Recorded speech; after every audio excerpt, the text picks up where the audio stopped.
E aí galera, beleza? Como é que vocês estão? Meus amigos, hoje temos um assunto seríssimo para comentar. É o primeiro tema do vídeo de hoje e ele é urgente. Vocês que me acompanham há um pouco mais de tempo sabem que eu não sou de ficar fazendo alarmismo, principalmente no título do vídeo, colocando urgente. Olha isso daqui que acabou de acontecer. Não, mas esse tema, ele sim, ele é urgente. É o destino do Brasil que está sendo discutido. O Agnaldo Ribeiro, deputado federal, relator da reforma tributária, ele apresentou o seu parecer. Eu fiz o que eu acho que todo parlamentar já deveria ter feito para informar a população, que é ler as 32 páginas, tentar entender o que cada artigo está falando, onde é que estão os jabutis, e eu quero mostrar para vocês. E eu acho que quem já acompanha o que a gente vem apresentando não vai ficar muito surpreso, mas ainda assim vai ver que é pior do que estávamos imaginando. Assunto muito sério. E a votação já deve ser agora, em julho. Depois, quero falar com vocês do Dilma, ainda na Europa, o que andou aprontando, mostrar uma matéria bem interessante sobre Macron e Bolsonaro, né? E o que foi apresentado aí por Dilma. Vamos ver se o Dilma vai cumprir o que Bolsonaro não fez. Depois eu quero falar com vocês sobre justiça e segurança pública, algumas coisas que são bem relevantes, tratar algumas coisas, inclusive, de esquerda e direita.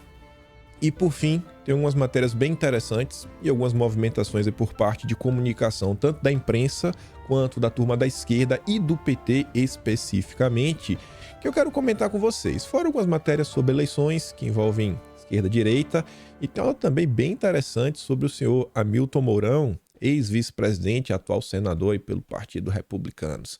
Mas vamos por partes, vamos começar com esse assunto. E eu peço, assim, pelo amor de Deus, não só a atenção de vocês, eu não peço nem para compartilhar esse vídeo, mas tenta aqui ao longo do processo, se você está assistindo na TV, você achar que tem uma coisa interessante, pega o teu celular, bate uma foto. Se tu está assistindo pelo telefone, tu achou que é interessante, bate o print, não precisa me colocar, tu não precisa me divulgar, eu não tô aqui para, nossa, olha só esse menino, não.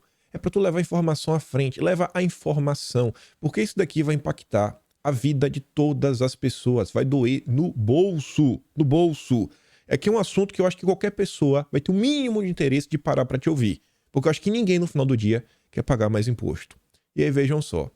Eu tava passando ontem, né, lendo algumas coisas, tava em busca de uma matéria, e eu não tinha visto nos veículos, assim, nas colunas que eu normalmente leio, né, as colunas gerais de política e os bastidores, não vi ninguém comentando muito sobre a reforma tributária. E aí eu ia buscando a notícia que eu vi, né, nas redes sociais, até sobre o Dilma, eu me deparei com o site do Poder 360 e estava lá. Agnaldo Ribeiro apresenta texto da reforma tributária. Leia a íntegra. Eu falei, pô, bicho, é isso que a gente tem que ver, tem que ler na íntegra. Não adianta só ficar pegando aí o que a imprensa tá falando, deixando de falar. Toda vez que tem algum projeto importante, normalmente eu tento me debruçar. Quando a PL 2630 foi apresentada pela primeira vez, fizemos isso. A 3144, que era aí o apenso da Joyce, também fizemos isso.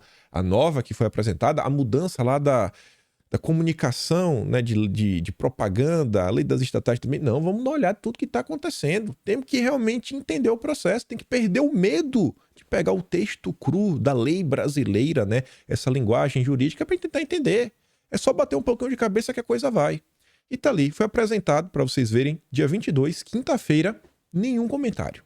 Nenhum comentário. Nossos parlamentares devem estar muito ocupados, sei lá, lacrando no Twitter, lacrando no TikTok, no Instagram, e não comentam sobre isso. Mas vamos dar uma olhada, ó.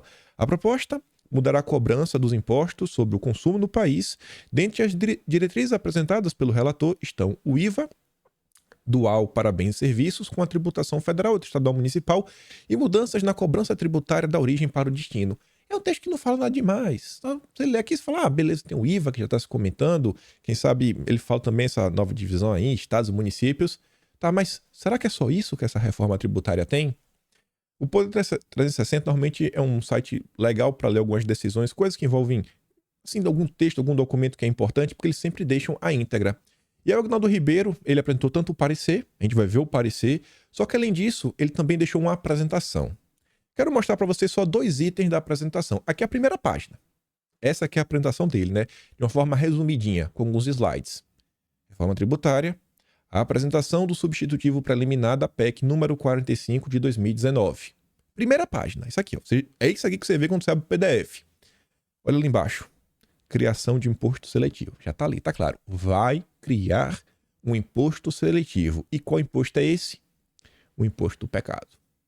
É o imposto do pecado. Ele está aí. O imposto do pecado está aí. Está oficializado. Lá para as tantas, na apresentação, de uma forma bem simples, e a gente vai agora para a forma mais aprofundada depois disso, imposto seletivo. O substitutivo criou o imposto seletivo de forma ampla, bem ampla, incidindo sobre produção, comercialização ou importação de bens e serviços, de ambos, prejudiciais à saúde ou ao meio ambiente. Rapaz, eu estou tendo dúvida qual seria um tipo de serviço que impacte a saúde do meio ambiente, mas pode cobrar. Tudo isso aí, pode cobrar. Serviços, né, ou bens, produção, comercialização ou importação. Tá vendo aí? Se ficar o bicho pega, o bicho come. Então não vai impactar, né, desonerando as exportações. Uma vez que já tiver feito, beleza, você bota para frente, porque você já pagou na produção, né? Você não vai bitributar, você paga na produção e na hora de exportar você paga imposto de novo. Mas tá aí, o imposto do pecado, em cima do que impacte o meio ambiente e a saúde. O meio ambiente a gente até entende quais são as justificativas e os pontos que eles vão apresentar. Agora, a saúde, vou mostrar para vocês, inclusive, a análise que eu vi mais ponderada do tema foi feita pelo Marcelo Ramos, um cara que odiava Bolsonaro, era o ex-vice-presidente da Câmara, estava o tempo todo enchendo o saco. Acho que agora está no PSD, até eleito como deputado federal. E tá ali. Aqui realmente é o parecer. Parecer preliminar, PRLP número 1, substitutivo, a emenda à Constituição número 45 de 2019. Esse documento é mais ou menos 32 páginas, se eu não estou enganado. Essa aqui é a primeira folha dele. Primeira folha, vou dar um zoom aqui, só na parte de cima da primeira folha. Primeiro item da primeira folha. Altera o sistema tributário nacional e dá outras providências. As mesas da Câmara dos Deputados e do Senado Federal, nos termos do artigo 60, parágrafo 3 da Constituição Federal, promulgam a seguinte emenda ao texto constitucional. Artigo 1º. A Constituição Federal passa a vigorar com os seguintes artigos alterados ou acrescidos. Artigo 43, um monte de pontinho. Parágrafo 4. Sempre que é possível, a concessão dos incentivos regionais a que se refere o parágrafo 2, inciso 3, considerará critérios de preservação do meio ambiente. Cara, o que é que isso está falando? Aqui eu já mostro uma coisa para vocês. A boa vontade da classe política é tamanha que o cara te dá um parecer que você não consegue ler se você não tiver com a Constituição do lado. Porque o que é o artigo 43 da Constituição? Eu não sei. Qual era o trabalho deles colocarem o artigo 43? Porque o que está acontecendo aqui, ele está adicionando esse parágrafo 4º. E o que é que versa o artigo 43? Aí a gente tem que ir lá na Constituição. Então veja, o cara te apresenta um parecer que já vem com empecilho, já dá trabalho. Você tem que ficar, peraí, vou pegar a Constituição, vou olhar, o artigo 43 fala sobre isso, vai acrescentar agora o parágrafo 4º. O artigo 43 fala sobre: para efeitos administrativos, a União poderá articular sua ação em um mesmo complexo geoeconômico-social visando a seu desenvolvimento e a redução das desigualdades regionais.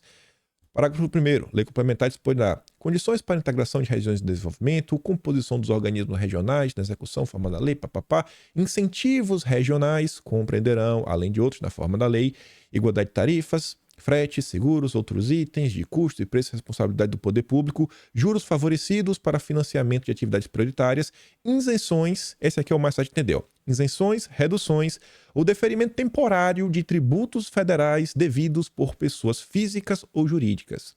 Esse artigo está falando sobre renúncia fiscal, sobre incentivo. Na hora de você trazer uma empresa para ir para um lugar, aí você fala, não, cara, vem aqui para o meu estado, eu vou dar tanto tempo de incentivo, você vai pagar menos imposto, vai fazer isso, vai fazer aquilo outro. A reforma tributária está falando, não, sabe essa hora de ter um incentivo, de ter algum tipo de subsídio, sabe quem que vai ganhar? Sempre que possível, a concessão de incentivos regionais vai considerar critérios de preservação do meio ambiente. Critérios SG. Na hora de ter um tipo de incentivo, renúncia fiscal, toma SG, toma agenda verde.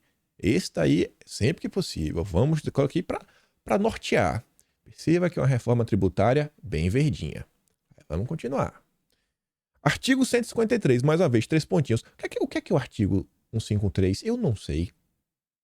E aí no artigo 153, eu acho que é inciso quando coloca esse número assim romano. Mas se não for, tá ali. Vai incluir esse item 8. Produção, comercialização ou importação de bens e serviços prejudiciais à saúde ou ao meio ambiente nos termos da lei. Tá aí. Esse é o imposto do pecado.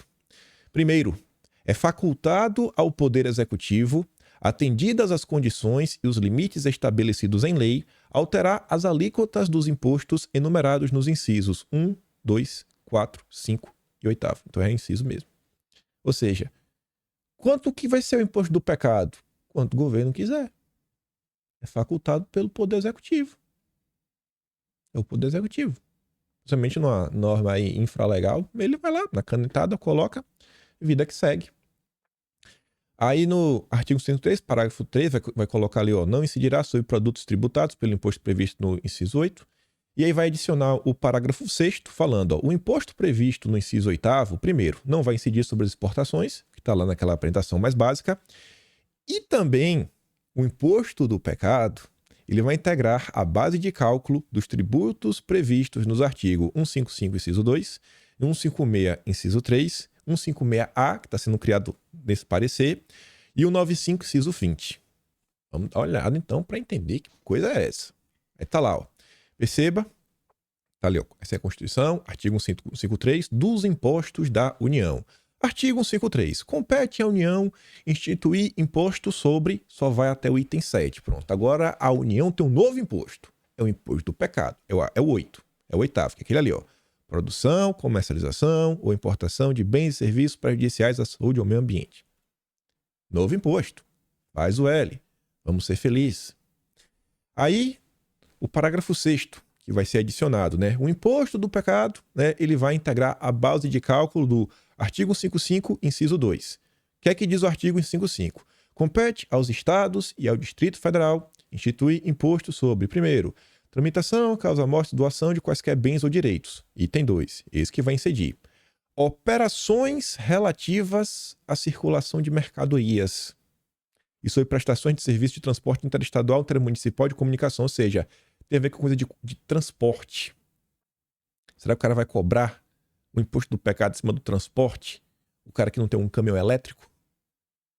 Então, é um texto bem genérico, né? O que é que faz bem, o que faz mal, impacto, cabe ao executivo, através de uma norma. Complicado, né? Vamos ver até depois o que o Marcelo Ramos fala para ver se eu tô maluco. Também vai impactar no artigo 156, item 3. Compete aos municípios instituir imposto sobre, primeiro, propriedade predial territorial urbana, 2, transmissão intervírus, e o inciso 3, que é onde vai impactar o imposto do pecado. Serviços de quaisquer naturezas não compreendidos no artigo 1552. Ou seja, coisas que tem a ver com comunicação e transporte que não está ali no 55 anterior.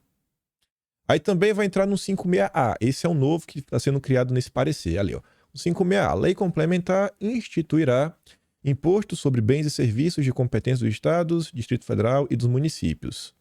E o 195, sobre bens e serviços nos termos de lei complementar, né? Que ele fala em 195, item 5. Eu coloquei com 195? Acabei que nem coloquei 95. Mas vamos lá. Aí tem outra ali, ó. Artigo 1552. Vai estar adicionando no parágrafo 6, né, o inciso 2, que vai falar assim, ó. Poderá ter alíquotas diferenciadas em função do tipo, do valor, da utilização e do impacto ambiental.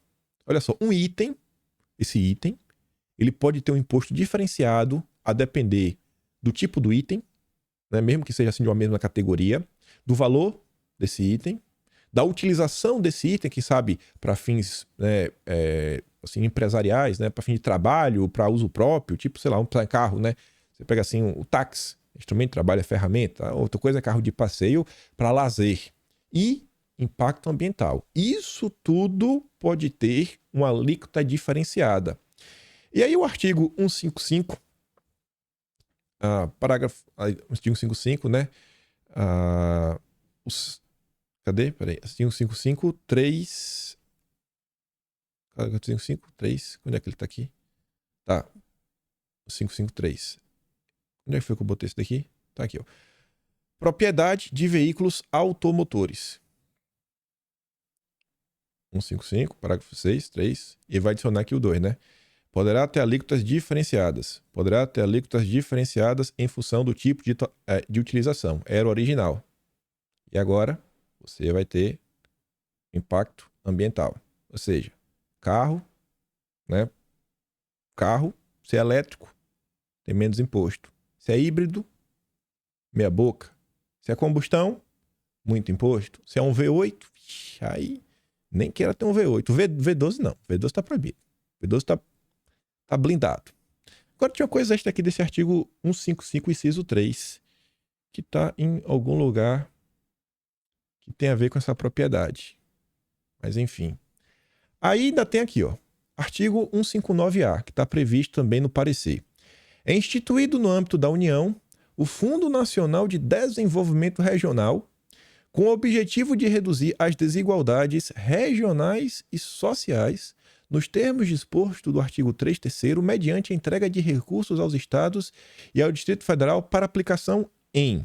Vamos criar um fundo de desenvolvimento. Você vai pagar imposto para gerar um fundo. E esse fundo, inciso 3, parágrafo 2, na aplicação dos recursos de que trata o caput, os estados e o Distrito Federal priorizarão projetos que prevejam ações de preservação do meio ambiente. Olha como toda essa reforma... Toda não, né?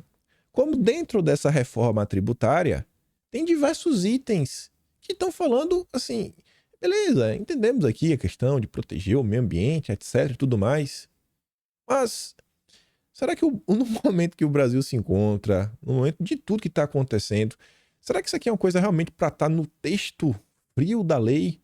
Será que a prioridade não deveria realmente, assim, não tem uma forma de a gente reduzir a carga tributária para tentar incentivar a indústria, o comércio, o setor de serviços, conseguir aumentar um pouco os salários, conseguir facilitar o sistema tributário nacional?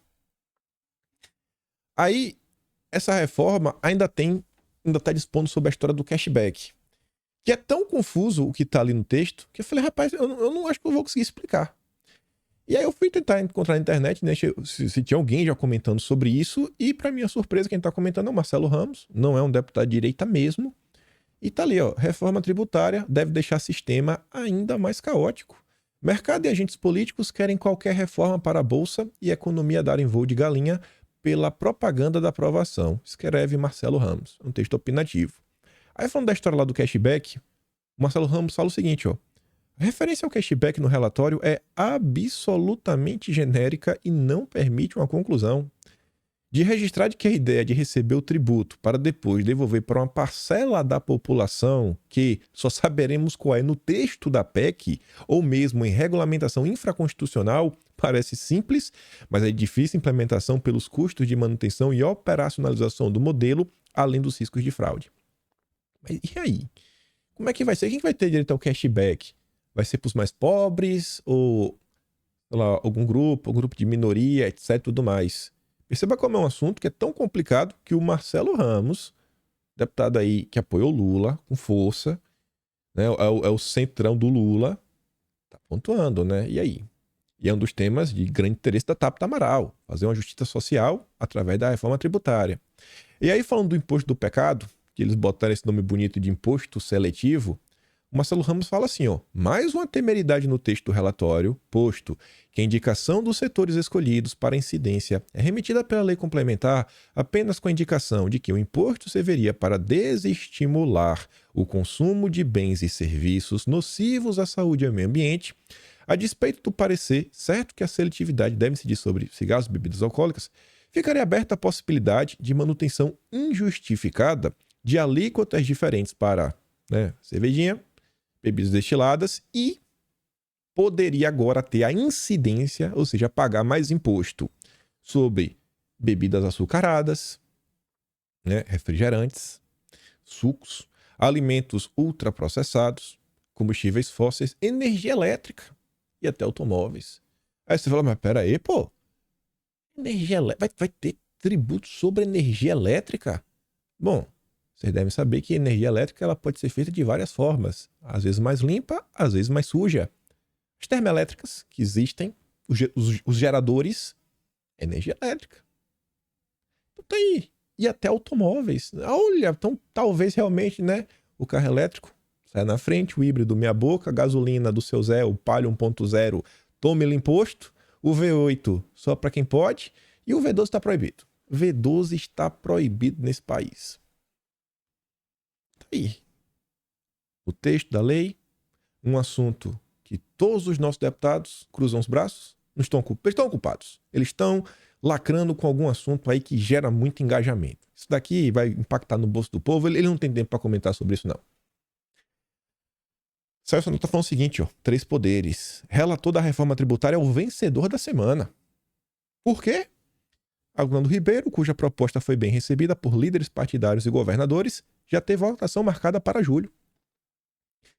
E aí você fala para mim, você que acompanha aqui, né, o que a gente comenta já tem de forma mais frequente, há um certo tempo, aí você fala, pô, então, menos mal, né?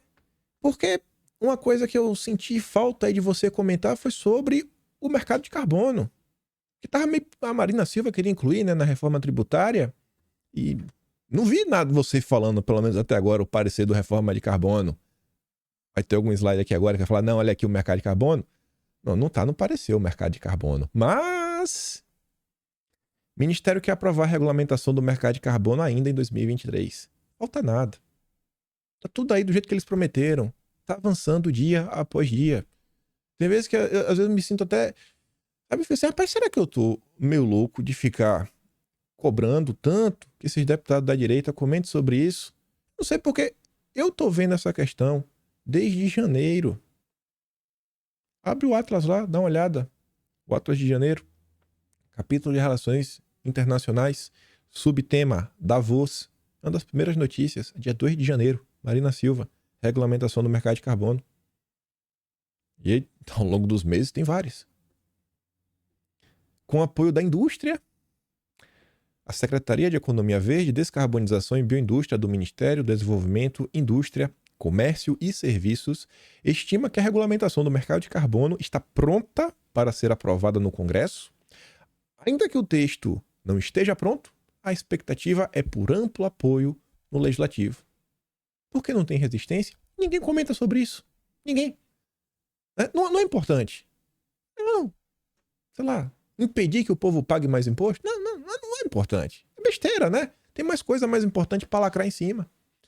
Dessa forma, segundo Hollenberg, que foi governador do Distrito Federal, a expectativa é de envio do projeto em agosto para a Câmara dos Deputados, com perspectiva de aprovação até ou durante a realização da 28ª Conferência das Nações Unidas sobre a mudança do clima, a COP.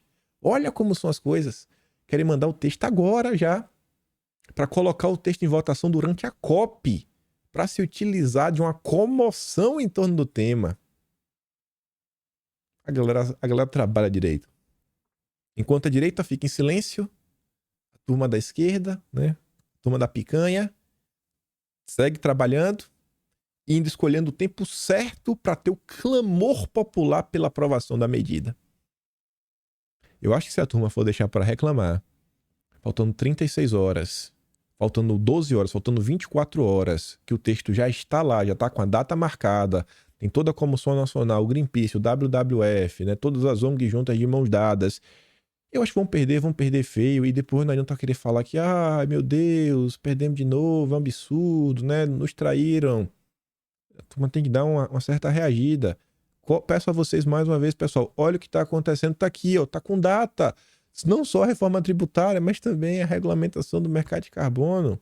A pauta é tida como uma das bandeiras do governo federal no sentido de estabelecer a política verde. A pasta ainda rastreou 3 projetos sobre o tema, tramitando no Congresso, e poderá apresentar um substitutivo, o que seria uma medida para agilizar a tramitação da matéria. Não pega o que tem, substitui, coloca aqui as coisas extras e bota para andar. 30 de novembro, possivelmente data de votação. 30 de novembro. Reforma tributária, julho. Ou seja, hoje é dia 25, tem aniversário de minha mãe. Em 5 dias já é julho.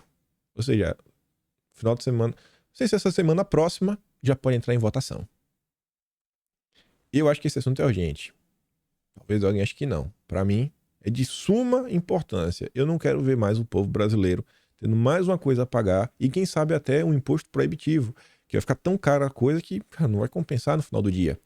Fora as cadeias de logística, porque ali não tá meio genérico, né? Não, pode incidir aqui em questão de transporte, mas como?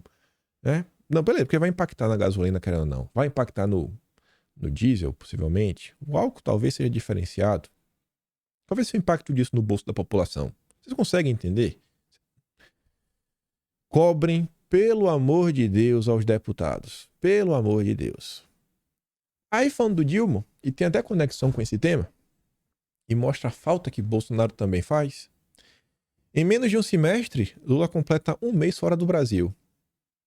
Tá doido para ganhar o prêmio Nobel. Em menos de um semestre, ele completa nessa sexta, né? Um mês fora do Brasil. Tá no segundo dia de Paris, depois de passar 2 dias em Roma. E aí lista lá os 11 países por onde ele já passou. Aí ele foi se encontrar com o Macron. E o Macron deve ter apresentado a mesma coisa que tentou apresentar para Bolsonaro, só que Bolsonaro não quis, né? Bolsonaro não vai cair nesse papo mole do Macron. O Jamil Chad fala assim, ó. Macron diz que propôs acordo com o Brasil por transição ecológica. O Haddad tem até o plano dele aí, né, de transição ecológica, o pacote verde do Haddad. Ainda no governo de Jair Bolsonaro, o governo Macron deu os primeiros passos sobre o tema. Naquele momento, a embaixadora da França, a Brigitte Collet, assinou em nome do Ministério da Transição Ecológica um memorando de entendimento com Rogério Marinho, então ministro do Desenvolvimento Regional. O mal-estar entre Macron e Bolsonaro, porém, impediu que o acordo ganhasse uma dimensão mais significativa. Afinal do governo de Bolsonaro, a França chegou a sugerir a seus departamentos que nem sequer marcassem reuniões com interlocutores de Bolsonaro. Não vai, bicho, não vai, desistir. Com Bolsonaro isso não vai avançar de jeito nenhum. Vamos ver como era esse plano, se era bom ou ruim. O que esse pacto previa? Estruturação, monitoramento e avaliação de projetos de desenvolvimento regional sustentável no Brasil, particularmente na área de concessões e PPPs, né? Parcerias público-privadas. Apoio e treinamento de consórcios municipais para o desenvolvimento de serviços urbanos essenciais. E olha agora, troca de experiências sobre indicadores SG em projetos de infraestrutura urbanas e regionais, sobre a definição e implementação de planos climáticos locais. O objetivo é promover a cooperação no campo das políticas públicas nesta área, contribuir para o surgimento de um ambiente regulatório favorável. Né? Vamos criar aqui um ambiente para o compliance, para pôr as regrinhas para andar, para atrair investimentos privados e compartilhar as melhores práticas internacionais para projetos no Brasil. Ou seja, eles queriam avançar com regras, regulamentações, tipo a reforma tributária, para propiciar um ambiente bem SG dentro do Brasil. Olha, com foco no alinhamento da carteira de projetos com critérios ambientais, sociais e de governança. E Bolsonaro salvou o dia, né? Porque a coisa não andou. E Bolsonaro salvou o dia. Aquele cara que todo mundo joga pedra, que não fez nada, né? Foi 4 anos sem fazer nada. E tem uma turma que Bolsonaro não fez nada. Foi 4 anos aí só de firula. Não fez nada. Bom, Deus está vendo. Falando em Bolsonaro, mas trazendo o ponto de seus filhos, fiquei muito feliz de ver essa postagem aqui ontem. Falei, pô, não estamos falando sozinhos. O Carlos Bolsonaro fala assim, ó, os ataques constantes do Dilma ao agro, em sua grande parte, se dão pela imposição da agenda SG, seja por líderes públicos mancomunados ou por oligarquias privadas diretamente beneficiadas financeira e corporativamente. O que acaba acontecendo? Você cria tanta regra, tanta dificuldade. Só quem se dá bem é quem meio que já está preparado para aquelas regras. Ou quem tem dinheiro para investir, porque normalmente parte do mercado aí vai ser varrido. Os reflexos para o mundo, ao médio e ao pequeno investidor, nossa, pensou no pobre, seja no campo ou na cidade, são totalmente devastadores econômica e socialmente. E os nossos deputados? Estão deitados em berço esplêndido. Aí o Renato compartilhou aqui a última postagem do Carlos com a notícia do Sebrae. A agenda SG acabará com o pequeno empreendedor, com a colaboração do governo. Quando o legislativo despertar, vai ser tarde demais. A turma tá dormindo. Tá ali, ó. Sebrae reforça a agenda SG para os pequenos negócios.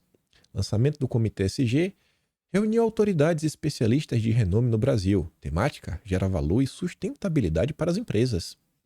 Aí fui dar uma olhada, né? Falei, pô, não, deixa eu ver aqui o que é que tá acontecendo. Aí fui passar por essa nota, eu achei outra, do Poder 360, né? Uma nota de apoio, né? Com apoio do Sebrae. Não sei que tipo de apoio é esse, mas tá ali, ó. Sebrae quer levar tendências SG às empresas.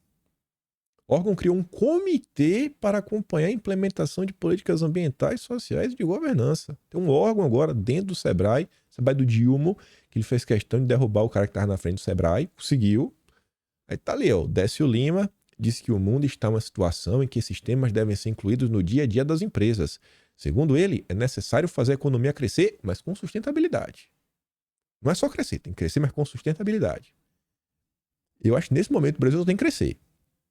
Minha prioridade para o Brasil era ver o Brasil crescer. Porque um país rico é um país com capacidade de tomar medidas mais duras, porque ele é rico. Agora, um país pobre, meu Deus, velho. Rapaz, não tem de onde o pobre mais cortar. Não tem. Nós não queremos mais o mundo analógico. Beleza, cara, mas a gente nem o analógico tem. A gente tá na idade da pedra. Se tivesse no analógico, tava bom. Décio também defendeu atenção aos temas de inclusão. Ó, vai colocar aí para as empresas, né? As pequenas empresas começarem a aderir, com busca de maior adaptação aos novos modelos de trabalho. Entendeu o que ele quer falar com isso? A diretora de Administração e Finanças, Margarete Coelho, afirmou que a ideia do projeto é levar a pauta SG diretamente para os pequenos negócios. Turma quer ir, Leon, no pequenininho. No pequenininho, porque o grande tá de boa. Vai no pequenininho, eles querem forçar a todo custo, rapaz. Deixa os pequenos quietos, para que eles consigam crescer seguindo as tendências globais. A turma tá com dificuldade para crescer, ainda quer que cresça do jeito deles. Olha o Brasil, gente. Olha o que tá sendo proposto. O SG do Dilma. Uma complicação aí pro Dilma conseguir. Sabe que o último presidente aí que foi indicado pro Bolsonaro saísse, ele primeiro queria colocar o Akamoto não conseguiu por nada. Até o Alckmin entrou em campo na época, mas aí depois conseguiu emplacar esse Décio Lima. Uma coisa que eu falei pra vocês que pode sair da CPI das ONGs, e que mesmo se a CPI das ONGs, né, não sei, a gente tá falando aqui nível municipal, mas tem protocolado. Atuação no município. Carlos Bolsonaro mais uma vez. Apresentamos o PL 1714/2023, estabelecendo que as entidades sem fins lucrativos subvencionadas pela Prefeitura do Rio de Janeiro sejam obrigadas a disponibilizar prestações de conta detalhadas das subvenções recebidas e suas aplicações. Rio de Janeiro, a cidade, vocês conhecem muito bem, muita confusão. Tem umas ONGs assim bem engraçadas.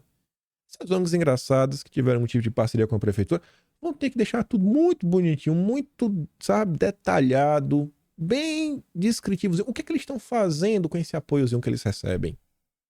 Isso aqui é um tipo de lei que na Europa é a coisa mais normal do mundo, nos Estados Unidos também. Nosso país aí também, que estão na confusão aí no Oriente, também. Aí, Carlos Bolsonaro, vereador, atuando a nível municipal. E os nossos deputados sequer comentam sobre a CPI das ONGs. Eu tô pegando o pé porque, gente, assim, não tem mais Bolsonaro pra resolver tudo sozinho, né? Bolsonaro, essa turma toda elegeu, falou, não, capitão, agora o senhor pode descansar. Agora a gente vai continuar mantendo aí o ritmo, né? Tá vendo como são as coisas? Você tá vendo a diferença que faz um Bolsonaro enquanto presidente? Agora que não tem mais. Você vê uma coisinha aqui, uma coisinha colar, algumas coisas andam, como a CPI do MST tá andando. Tá andando. Mas tem uma gama de deputados que me perguntam, o que é que esses caras estão fazendo?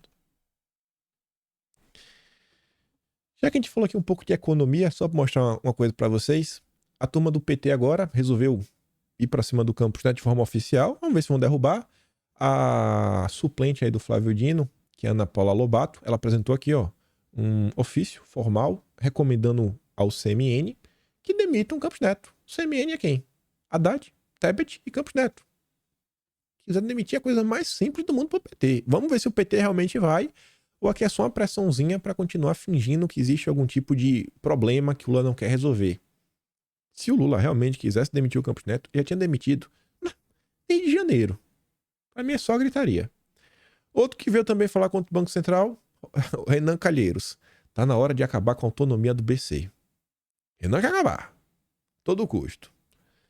Ele fez um tweet aqui, na verdade. Ele compartilhou uma postagem da Agência Brasil, né, da EBC. Copom mantém juros básicos em 3,75 e o Renan fala, ó, a autonomia do BC surgiu para que a independência fosse ampla, geral e restrita da política, da mídia e do mercado.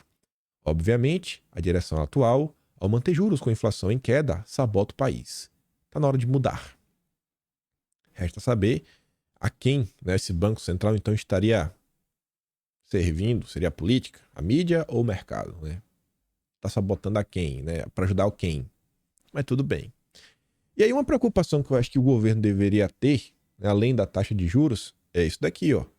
Após recorde em 2022, investimento estrangeiro na economia real do Brasil cai quase 30%. Muitas vezes entra dinheiro no Brasil, grandes aportes, né, de bilhões e bilhões e bilhões. Mas renda fixa, né? Bota lá no papel, tudo rentista. Mas para fazer realmente a economia sair do papel, tirar projetos, investir em empresas, o valor está caindo. Não está lucrativo, né, na era Dilma. Em 2023, fatores como a lucratividade menor das empresas e a perspectiva de um crescimento econômico mais moderado no país fazem com que a expectativa para o indicador seja menor.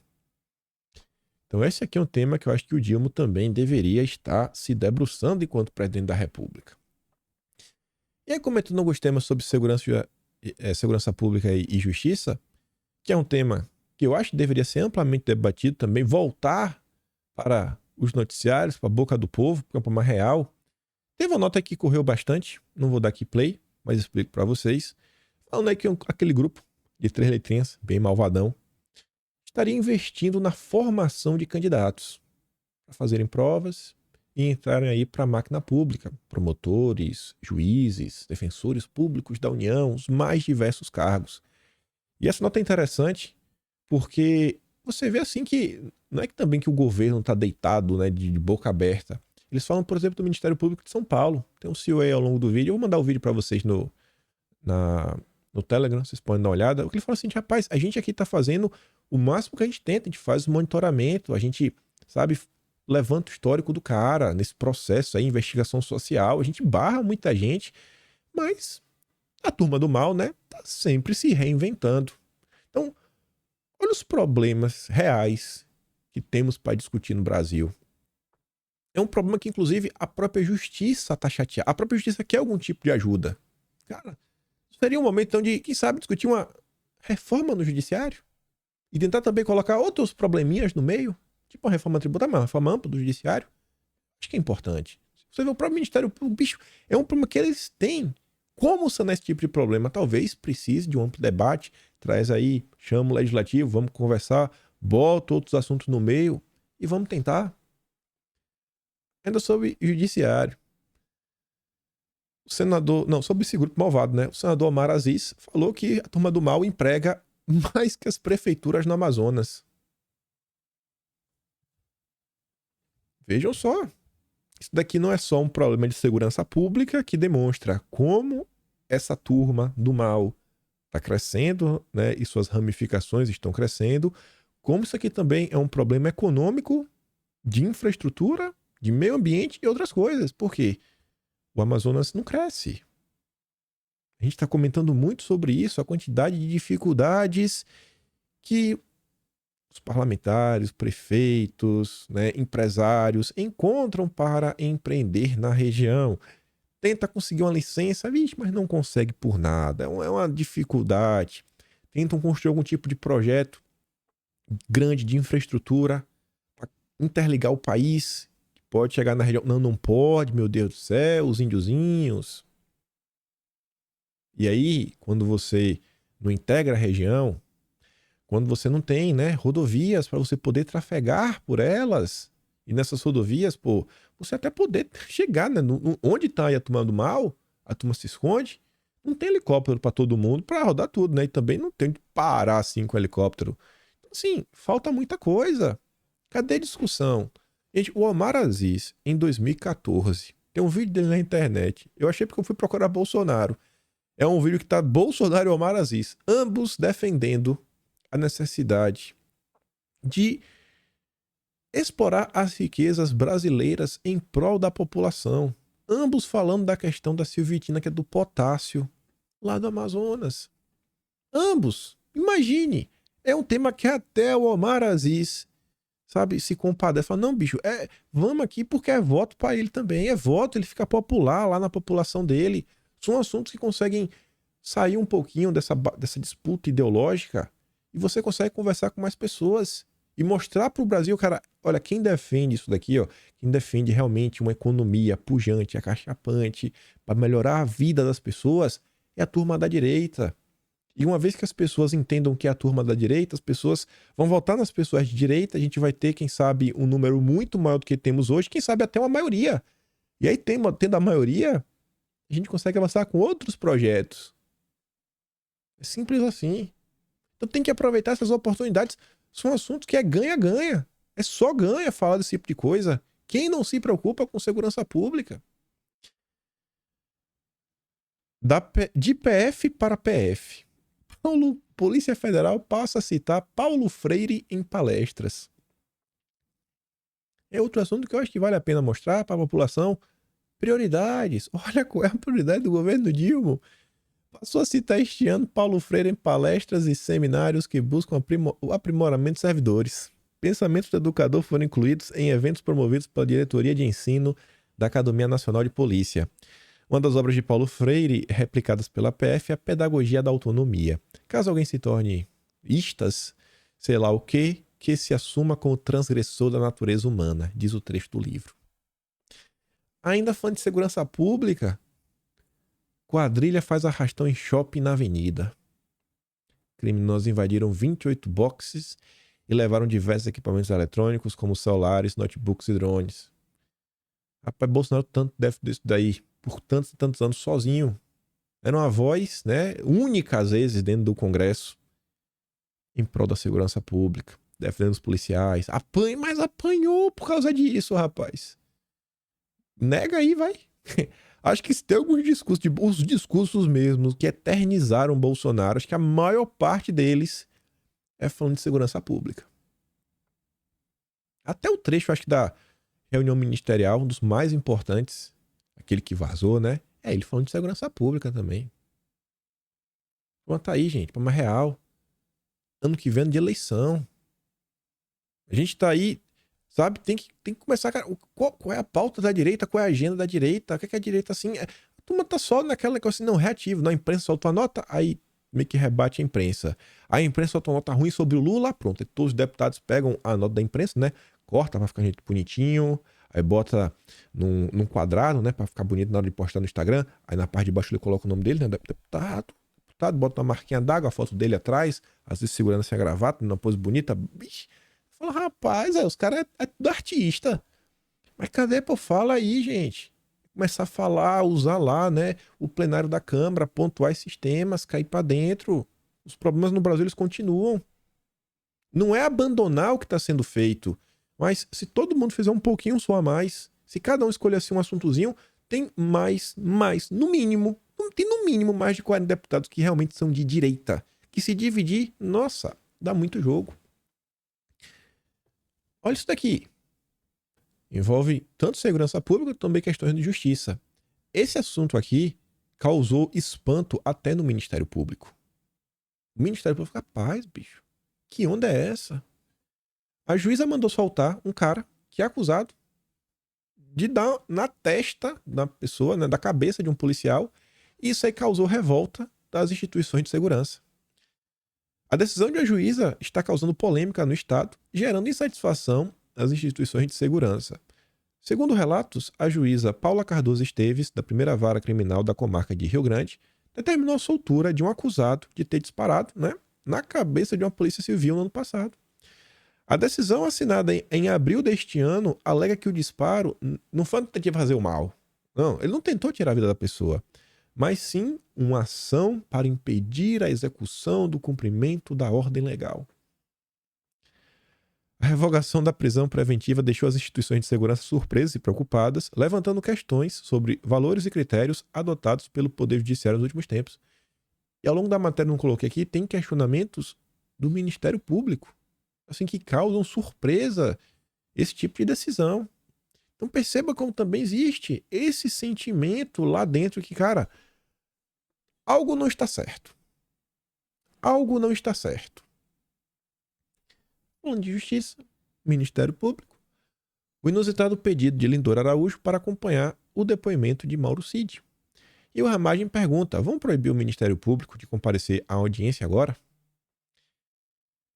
Querem o MP longe dos autos? Porque a nulidade contra o devido processo já se revela inúmeras e absurdas, né?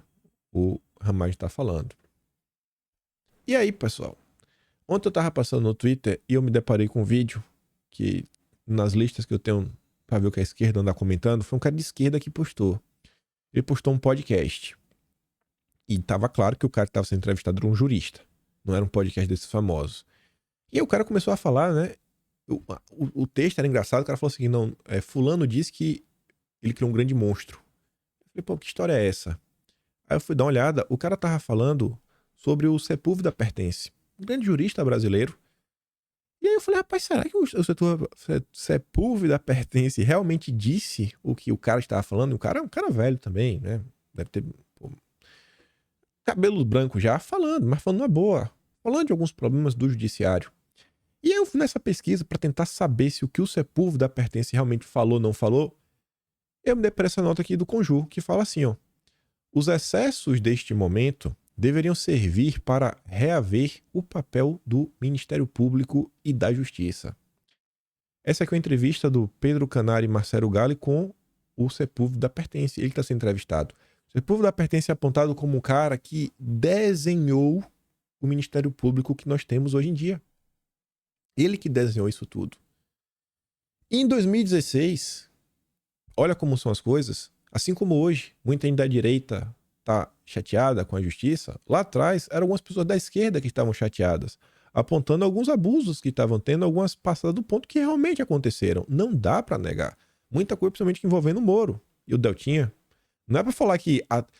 Não é porque o Moro pode ter abusado, e o Deltan também, que a turma do outro lado é santa, né? Aí são duas coisas diferentes. É porque você tinha que ter mostrado que a galera não era santa sem passar do ponto. E a turma passou do ponto. E aí, justiça, né? Ai, meu Deus, etc, tudo mais. Aí o Sepúlveda Pertence, ele disse que ele acabou criando uma espécie de um monstro muito grande, que saiu do controle. E aí ele apontava assim, ó, pô, como isso aconteceria, né? Assim, uma tentativa de colocar a bola no chão, tentar resolver esses problemas, essa indignação que as pessoas estão nesse momento. Ele fala, pô, a minha aspiração é que essa revisão se faça sem violência ao modelo de Constituição. Seria positivo tanto o papel do Ministério Público quanto do Judiciário, sem precisar de uma nova Constituição. Quem sabe discutir uma reforma através de uma PEC, não, que não é boa, sem passar por cima da... Não precisa disso. Aí depois pergunta, rapaz, como seria essa revisão do poder, do papel do judiciário? E o seu Sepúlveda Pertence, ele fala assim, ó, particularmente, o imenso poder de controle de constitucionalidade que se entregou, né, à mais alta corte do país, acabou se tornando meio que um problema. Porque tudo que se julga no Brasil hoje, né, na verdade, tudo que passa pela Câmara, a turma judicializa, aí acaba caindo na mão deles. Então tem que pensar em alguma forma. O texto é um pouco mais complexo, eu conheço meio viajando, ele cita exemplos na Europa e outros países, mostrando que em outros locais, essa capacidade de você dar pitacos constitucionais, né, sobre qualquer coisa na Constituição, não, peraí, pô, não precisa, não dá para ficar judicializando tudo. E aí o Sepúlveda, ele fala o seguinte, que inclusive esse crescimento do controle de constitucionalidade, esse agigantamento do judiciário, muito se deu porque, cara, ele foi legitimado pelos partidos políticos, representando no Congresso, o tempo todo lá questionando, perde no Congresso, leva para o Judiciário. E aí tinha outra pergunta que era assim, ó, curioso é que hoje se fala em abrir cada vez mais o rol de legitimados a propor ações contra o abstrato de constitucionalidade, né? Mais pessoas poder acionar a mais alta corte para poder, né, através das ADIs, ADPFs, etc e tudo mais. Porque é um número limitado de pessoas que podem, né, tem que ser um partido político, sei lá, algo tipo AB, o próprio Ministério Público, não é uma pessoa comum que vai lá e entra. Não, não é assim que você pode acionar. E ele fala assim, ó, sim, pô, mas o modelo da Constituição de 88 já é de uma abertura em comum. É difícil imaginar uma questão que haja um mínimo de polêmica na sua tramitação legislativa que não vai chegar lá em cima imediatamente. Ele está falando isso em 2016. Eu me lembro durante o governo Collor, quando Jamil Haddad era líder do Partido Socialista. Eu ficava impressionado, porque quase toda a sessão do Supremo ele estava lá. Deve ser o Randolph Rodrigues da época. Toda semana eu o via sentado na primeira fila do plenário. Um dia eu lhe disse, mas você é médico? Jogador de basquete? Ele fora da seleção brasileira de basquete. Do que você tanto gosta aqui, rapaz, no Supremo? O cara diz, ó, aqui eu sou mais poderoso do que no Congresso.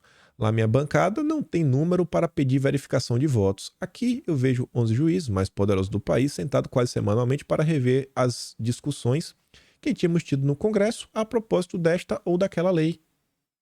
Então, existem alguns caminhos para os problemas que estão sendo aí apontados. Mas a turma tem que criar, né, algum tipo de movimento. Não dá, por exemplo, para o Ramagem falar, poxa, eu proponho uma reforma, vamos discutir uma reforma no judiciário. Tem muita gente aí disposta a discutir algumas coisas que acha que a coisa está meio ruim. O Estadão hoje de manhã soltou um editorial também falando sobre isso, de autocontenção.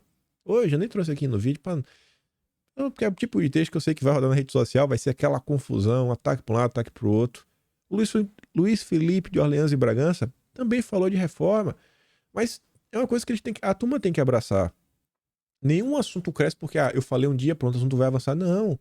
Tem que bater na tecla, bater na tecla, bater na tecla, bater na tecla, bater na tecla. Olha quanto tempo o governo vem trabalhando, por exemplo, na regulamentação do mercado de carbono. Desde, assim, a Marina já apresentou isso ainda antes da eleição para poder apoiar o Lula. Ela só apoiou o Lula porque o Lula catou a cartinha dela. Tá lá, o governo começou a bater na tecla, trabalho, e o tema vai indo, vai indo. Aos trancos e barrancos, o tema vai indo. É uma eternidade, mas a turma não desiste. Olha o empenho também do PL 2630. Tu acha que o Orlando Silva desistiu? Mas de jeito nenhum. De jeito nenhum. Aqui não acho que tem... Não sei se entra no âmbito de questões judiciais, mas aqui é uma coisa que eu acho que também precisa ser debatida no Brasil. Menores de 16 trabalham como entregadores em aplicativos. E no Brasil isso é extremamente mal visto. Ainda falam assim, o trabalho infantil se caracteriza por atividades econômicas ou de sobrevivência, remuneradas ou não, com ou sem finalidade de lucro realizada por crianças e adolescentes com menos de 16 anos, em qualquer ocupação, com exceção da condição de aprendiz. E aí eu fiz questão de trazer aqui para mostrar para vocês Austrália. Na Austrália, a depender, com 11 anos tu pode trabalhar. A depender. O melhor é para deixar a partir de 13, né? 13, 14, tá de boa. Idade escolar, semana que tem aula, pode trabalhar 12 horas. Mas se não tiver aula, pode trabalhar 38. Na semana, carga horária normal, né? No Brasil é 40 horas, aqui são 38. Assim, e pô, a turma faz de tudo, trabalha na McDonald's, uma coisa ou outra. Não tô falando que é pra normatizar que crianças estejam trabalhando como, sabe, entregadores, etc e tudo mais. Mas, pô, bicho, a gente deveria estar valorizando, assim, a gente devia estar preocupado, falar, poxa, é triste que uma criança dessa, né, é triste que esse jovem precise trabalhar, é muito triste, mas ao mesmo tempo é bacana de ver que você vê, pô, cara, o jovem lá tá trabalhando, tentando ajudar em casa, levar um sustento, melhor do que tá fazendo coisa errada na rua. A gente vê aí diversos que ficam fazendo barbaridade, você vê, pô, o cara tá ali, ó, emprego, ele tá tentando trazer um pouco de dignidade, às vezes é o dinheirinho que ele junta, pra quando tiver um pouquinho mais velho, às vezes 18 anos, faz um curso diferente, ou até na mesma idade já se matricula no curso, tentar dar um salto na vida lá na frente. O Brasil tem que discutir esses assuntos. Não só tratar como um grande tabu. Na Austrália, pode trabalhar. Dá um Google ali, ó. Aqui é o site oficial. Restrições ao trabalho. Tá aqui, ó. Mas tá falando o que eles podem ou não podem fazer. É o primeiro site de todos. business.qld, que é Queensland, né? O estado que eu moro, .gov.au. Só fiz traduzir aqui a página, porque tava tudo em inglês. Dá pra comentar umas besteirinhas aqui desse tema. Não dá pra comentar todo. Mas vejam só. Sabe aquela matéria da Financial Times? Falava que o Mourão, né? Trocou um papo com a galera lá nos Estados Unidos. Aí o Mourão disse que não. Não, não fiz isso. Não fiz, não fiz, não fiz, não fiz. E aí, ontem... Não, na verdade foi hoje, né? 2 da manhã de hoje, tá no dia 25. Não sei porque a atualização tá no dia anterior. Mas enfim... Guilherme Amado, Eduardo Geroto e Natala Portinari postaram que Mourão negou ter dito temer golpe de Bolsonaro, mas conversa teve testemunha. O Thomas Shannon está viajando na maionese? Não tive uma conversa isolada com ele, teria afirmado Mourão. Mas, porém, entretanto, todavia, no elevador, além de Shannon e Mourão, estava também a CEO e presidente da American Society Council of the Americas, que é a Susan Siegel. E a quem lhe pergunta, Siegel responde que Mourão de fato disse estar preocupado. E conhecendo Mourão, ele deve ter dito. É tudo bem. Oposição vê chance de ouro para 2026 com Bolsonaro inelegível e mira o antipetismo. Essa nota fala algumas coisas que acho que valem um pequeno comentário. Fala assim, ó, que o sucesso da oposição dependeria, contudo, de estruturar uma agenda mínima de propostas que demarque diferenças com a esquerda na esfera econômica e deixe em segundo plano a agenda de costumes. Bom, tem que realmente deixar claro quais são as propostas, mas não é mais só... Eu não acho que ficar de proposta vaga, gente, vai ajudar muita coisa. Não acho. Pode ajudar. Mas se a turma realmente quiser avançar com uma proposta um pouco mais robusta, tem que trazer algumas coisas mais claras, alguns indicativos mais claros, assim, ó. Nós defendemos a liberdade econômica, tá? Isso é meio vago. Outra coisa é você falar, ó, nós defendemos desenvolver fazendo isso, isso, isso e isso. Nós temos um plano de desenvolvimento para o Brasil aqui para 2 anos, 5 anos, 10 anos, 20 anos. Temos um projeto de nação. Essa é a nossa ideia. A gente vai tentar focalizar nesse setor, nesse setor, nesse setor. Nesses setores aqui o Brasil, ele já é competitivo, vamos pegar o próprio negócio, e para a gente continuar desenvolvendo isso, achamos que precisamos desenvolver na logística disso daqui, precisamos melhorar esse tipo de regulamentação que tem a ver com a liberdade econômica, e você começar a dar uma coisa mais coesa, mais descritiva, para você falar, pô, esses caras aí aparentemente tem uma solução. Isso é bacana, isso é porreta. Agora, deixar de lado a agenda dos costumes, isso daqui eu acho que a Folha de São Paulo está meio perdida. Ao redor de todo o planeta, a agenda de costumes, ela segue sendo um ponto de extrema importância, principalmente agora com essa questão que envolve esse debate da agenda woke. Está crescendo demais, assim, de forma absurda. Não acho que isso aqui fique em segundo plano. A ideia é promover esse espécie de antipetismo qualificado para evitar o risco de esvaziar o discurso. Mas você não esvazia o discurso, você na verdade aumenta, né, a partir de você dá profundidade a ele. As fontes ouvidas pela reportagem ponderam que a construção de um novo líder dependerá ainda de quais partidos e políticos sairão fortalecidos das eleições de 24 e da situação econômica do país sob Lula daqui a 3 anos. E esses 2 pontos realmente interferem. Eleições e estado da economia. E Bolsonaro nos últimos dias aí vem dando claros sinais que vai mergulhar de cabeça nas eleições de 2024. Mais uma vez, precisamos contar com o Jair para salvar o dia. O velho não pode descansar. Não pode. Se ele quisesse, ele não pode. Trabalha, gente. Trabalha porque, meu Deus do céu, ajuda esse país a sair do buraco. Aí falando da situação com o Jair em caminho de ficar inelegível, acho que ninguém espera um cenário diferente, né? Vai ser um milagre se não tornar o Bolsonaro inelegível. Mas tudo bem. O Estadão tá aqui falando agora do Foro de São Paulo. Hoje de manhã também, né? Soltaram dois editoriais hoje. Um sobre o Foro de São Paulo, outro sobre justiça. Aí tá falando que o Foro de São Paulo nunca decepciona. Aí eles criam toda uma nota falando do Foro de São Paulo para no final dela falar que a América Latina precisa de uma esquerda oxigenada com democracia no coração, os pés firmes no presente e os olhos fixos no futuro. Mas não é o que se verá em Brasília. Os companheiros de Lula prosseguem a passos largos sua jornada ao passado, de braços bem abertos ao autoritarismo. Lula, que foi o candidato abraçado pelo Estadão, catapultado pelo Estadão, fez campanha da campanha contra Bolsonaro, agora já está recebendo pedrada. Como a turma muda, né? Da água pro vinho. É engraçado demais. E tinha umas coisas extras que envolvem discurso, mas tem que dar play no vídeo, no áudio. Deixa pra amanhã. Ele não vai envelhecer mal de jeito nenhum. Nós fala aí do Dilma pra turma da Itália, na esquerda italiana, o que ele andou falando. Mas a gente comenta outro dia. Por hoje fico aqui. 1 hora hoje. Graças a Deus, tá com saudade de vídeo de 1 hora. Ontem deu errado a primeira vez, depois na live ficou mais ou menos. E é isso. Espero que tudo volte. Espero que esse vídeo, eu nem sei se esse vídeo vai ao ar. Tô falando aqui agora, mas espero que dê tudo certo. Se gosta do meu trabalho, posta no meu canal. Tem um botão de valeu, tem o peito na descrição, tem o Atos Brasileiro, pimpem.com, sem BR. E, gente, olha só, mais uma vez, esse primeiro tema, pelo amor de Deus, cobrem aos deputados. Precisamos falar sobre a reforma tributária. Em 2 semanas, talvez, ela já seja votada. Uma vez que for votada, acabou. Acabou. Seja bem-vindo o imposto do pecado. E é isso. Fico por aqui. Aquele grande beijo e abraço. Tamo juntos. Valeu, meus amigos. Fui.